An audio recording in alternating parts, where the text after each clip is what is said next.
I'm Rob. And I'm Nate. Welcome back to Rob and Nate Record a Podcast. And we are now discussing our second film of October and Halloween themed movies, the 1986 film Chopping Mall.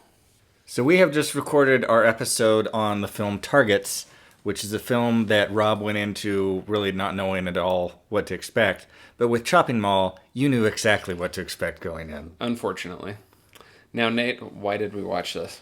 I'm getting the distinct sense that you did not have a good time watching Chopping Mall.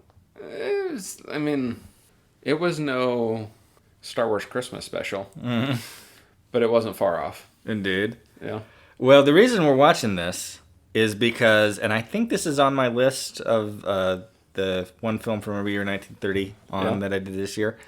I stumbled on this film. It's on, at the time it was free on Amazon Prime. I had to rent it tonight.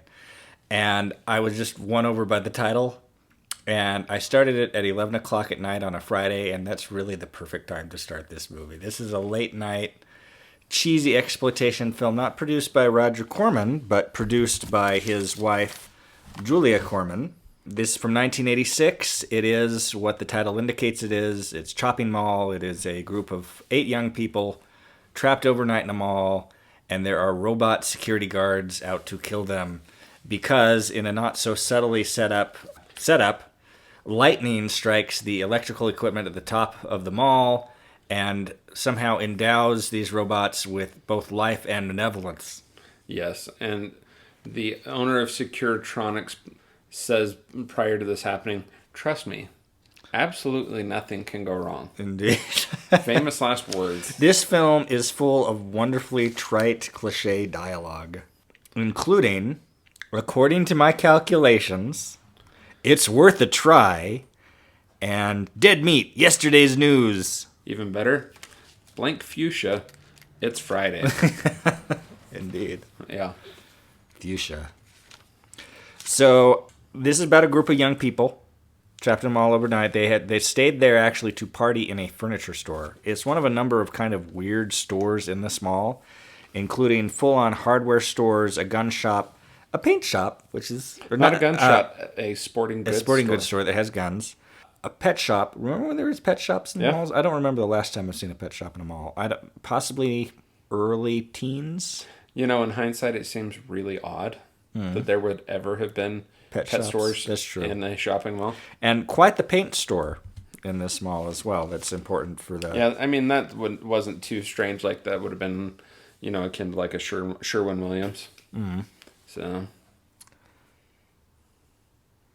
But anyway, these young people, and how old are these people supposed to be?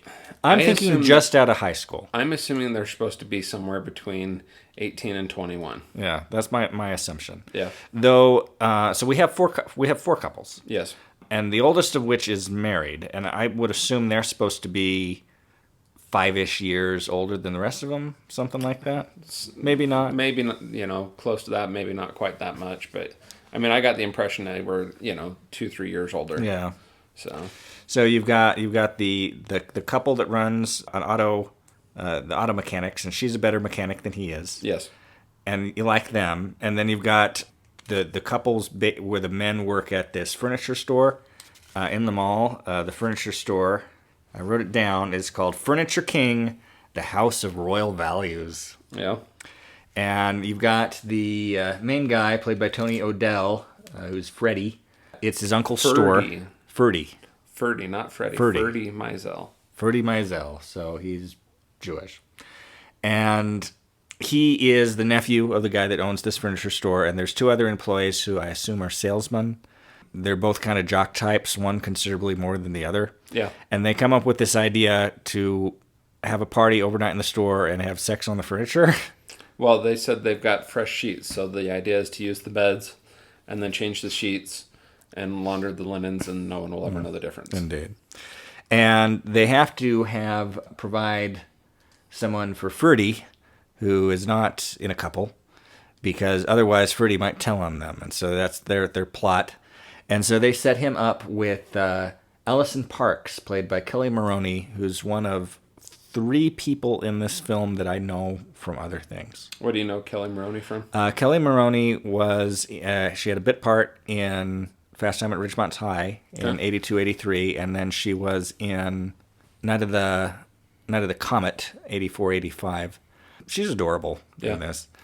She's still acting. I assume the other person you know is the janitor. The janitor, yep, Dick Miller, who is a classic in these kind of Corman Who B has movies. a full character name of Walter Paisley. Yes, and there's a reason why his name is Walter Paisley. It's because he's been Walter Paisley in at least 5 or 6 movies. Really? Is the name of his character, I believe, in the original Little Shop of Horrors. And it just became an in-joke to always to name his character Walter Paisley. So if you had a Walter Paisley in the script, you knew who it was that they were hoping to cast in that part. Yeah. He plays a janitor who has a cameo role that has nothing to do with the rest of the film other than he is the first person to be killed by the robots. Yeah. No, I'm sorry. He's the third person to be killed by the robots because the 2 technicians that are supposed to run the security station are also killed by the robots. Yeah. And then you proceed to work your way through the couple being killed off in various creative ways, including a head explosion and at least one person falling several stories down the mall. Not falling, being thrown. Yes.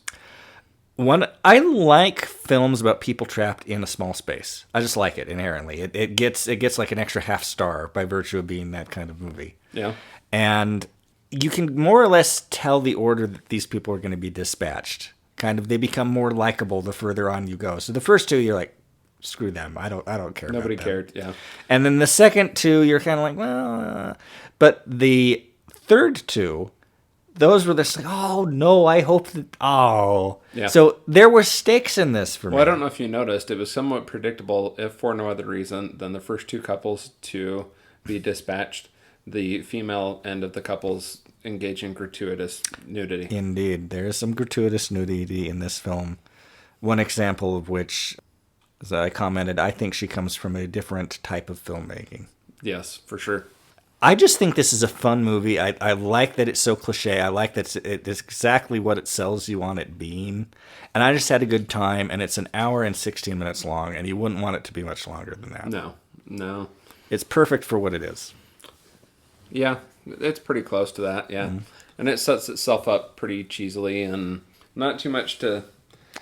Not a lot of depth to plumb in Shopping Mall. It is what it is, and it does it interesting kind of well. Errors, though, that I noticed. There was one that I mentioned to you. So there's supposed to be 3 robots. Mm-hmm. The first 2, they distinctly show lighting up. The third one never lights up. Yeah, well, it probably didn't, and they're like, oh, I'll just film it. So yeah. we're not going to refilm it. Yeah. It was interesting that the one of the robots at least has plastic explosives. Yeah. Yeah. Which they have at the very beginning of the film. They have, and like our last film, this film begins with the ending of another film. This one actually has multiple endings of films in it.